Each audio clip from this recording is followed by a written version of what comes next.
It all has to find a home. It's not the worst problem. Just before the soybean harvest wrapped up, Nathan White of Norburn, Missouri had all the soybeans he could handle. He was forced to take a break while waiting to transport his crop to market. With a few minutes to relax, the Missouri Soybean Merchandising Council board members sat on the front porch to talk about research, new uses, and discovering the competitive differences between U.S. and South American farmers.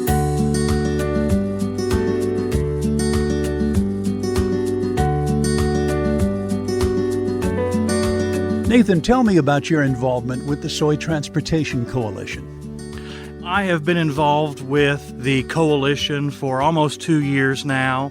We have toured numerous ports around the country, been involved in a number of activities from dredging in the Mississippi River to the port of Grays Harbor on the West Coast, to even helping down in Houston with their port there. Just in the short time I have been on this board, they have a direction to help move the U.S. and Missouri soybeans in and out of this country to make it more profitable and marketable for the Missouri farmer. What's the goal of the Soy Transportation Coalition? You know, the coalition was formed years ago. I'm still fresh on the board, but their goal continues to move Missouri and U.S. soybeans around our state and around the country and around the world easier, faster, and cheaper. It's just very interesting how this coalition works to help the rural farmer. Of course, you're seeing some of the buyers up close as being part of the Soy Transportation Coalition. Talk about maybe recent trips that you've done on growers' behalf. I have been able to tour parts of Brazil. We toured the port of Santos, watched them load vessels that were headed to Europe of soybeans that were grown in Brazil. We were able to see vessels go through the Panama Canal. It's just been a vast experience as a rural Missouri farmer to help and witness how our goods and services on the soy side are being moved across the world. How does that help you personally to have been up close and personal with some of the destinations for these soybeans? You know, if you can see where these soybeans are going, how they're going to be used, and I've also been able to see who our competition is, how they're growing soybeans, what legs up they might have over us, or what potential opportunities we can learn from them. It's just been a good experience, and I've brought a lot back to share with our state board and with other rural farmers in my community. I want to shift focus now to product development and commercialization that could create new profit opportunities and new uses to add value to soybeans. What do you see there?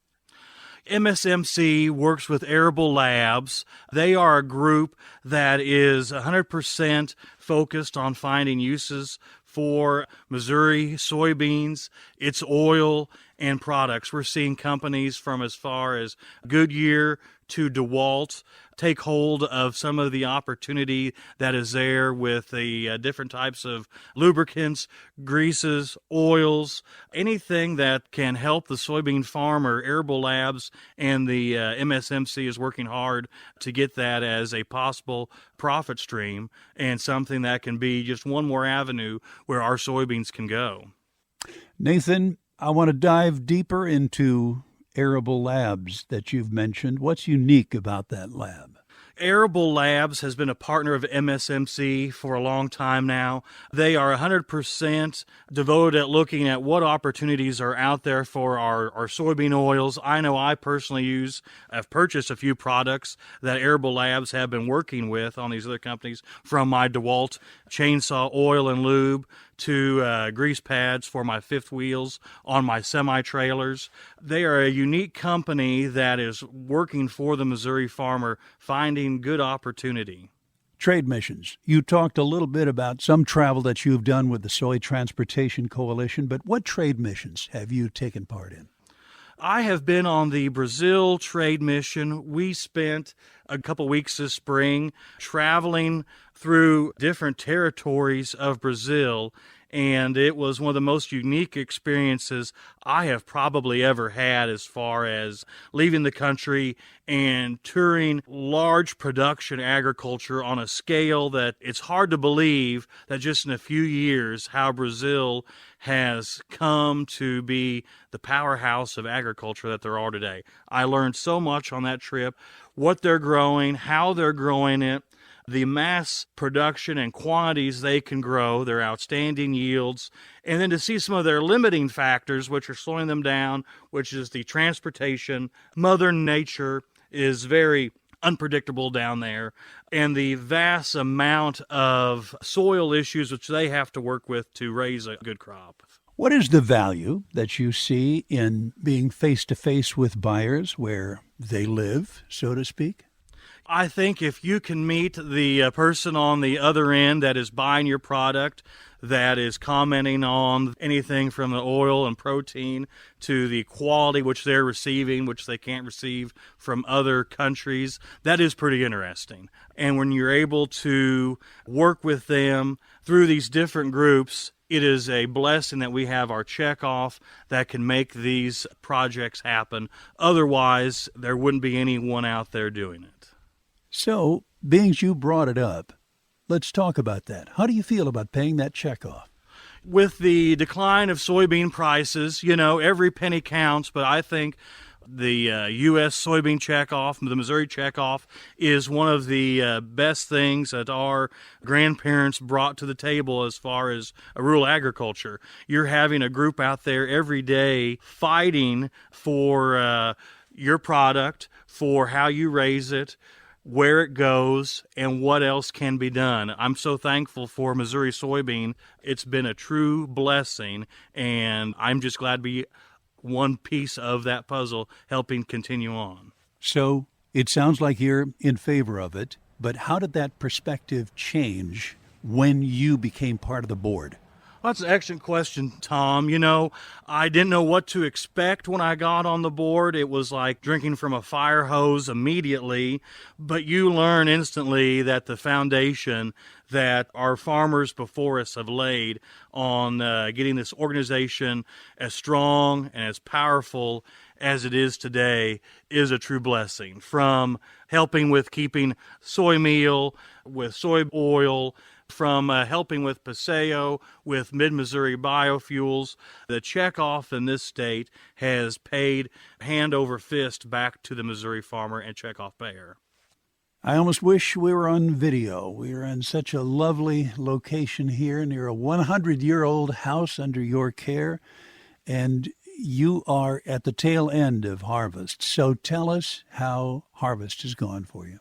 I've never had a harvest season like this where we've had literally probably 30 to 45 days of perfect weather, some of the best yields that we have ever seen. Our problem is finding a place to put it. So the good Lord has blessed us this year with an excellent crop, and it's been really fun so far. This would be a great connection to talk about the Soy Transportation Coalition because as we speak, you're waiting for rail cars. That's correct, Tom. Just sitting back, having a lemonade on the front porch, waiting for our local grain facility to bring in some more rail. And that's where I think some of these large class rail carriers are having issues getting our product to the home it needs to go. It seems like rail has been on the forefront of everybody's mind. I know since I got on our local cooperative board, just the past few years, we've built almost 30 million bushels of storage, and this year we filled that up in record time. Our local facility in Hardin was receiving a 110 rail car train almost every day or every other day during the peak couple weeks of harvest, which is mind-blowing to have 444,000 bushels of grain roll in and roll out. But when you have 500 semis show up to unload, you're going to get into a problem pretty quick. So farmers around here are packing their bins on farm full, and now we just kind of sit and wait and enjoy the sunshine to see when the next group of rail cars roll in.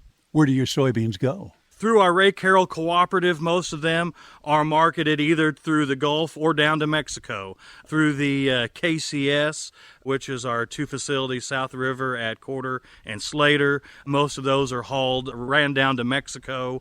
And the others can go anywhere from Oklahoma to down to Texas to down to the Gulf. Obviously, you haul a lot of your crop to a rail facility. Do you haul any of it to barges? Where our farm is located, there is a really excellent barge facility down the road in Brunswick, Missouri. I have not contacted them, but I know here recently river water levels have been an issue, and I have not heard. But yeah, most of ours either stays on farm in the bin or goes right to rail. We do have two local ethanol plants where most of our corn goes, but most of our beans are hauled to town. What do you think are your biggest challenges? Oh, the biggest challenges for us this upcoming year are going to be deciding how we're going to trim some costs as we look at the current commodity prices, what we're going to do next year to get the most bang for our buck as far as fertilizer, chemical, fungicides, if we're going to buy any new machinery or not, if we're going to hold back. This has just been a real interesting time from just a few years ago. Now you have to be ultra careful and count your pennies before you spend them. I think that every day in and out, our checkoff dollars are being well cared for. The MSMC works hard every day to find the next greatest thing for Missouri soybeans as far as a home for it, as far as what we can do with it, while keeping a watchful eye on how we produce it. Since being on this board, I've been blessed to meet a lot of excellent leaders in agriculture and know that there's a strong front for the next generation coming up. Norburn, Missouri farmer and Missouri Soybean Merchandising Council board member Nathan White. Find this and other editions of the Missouri Soybean Spotlight wherever you get your podcasts. We're also on the air with the weekly Spotlight on Soybeans brought to you by Missouri soybean farmers and their checkoff. Thank you for listening. I'm Tom Stever.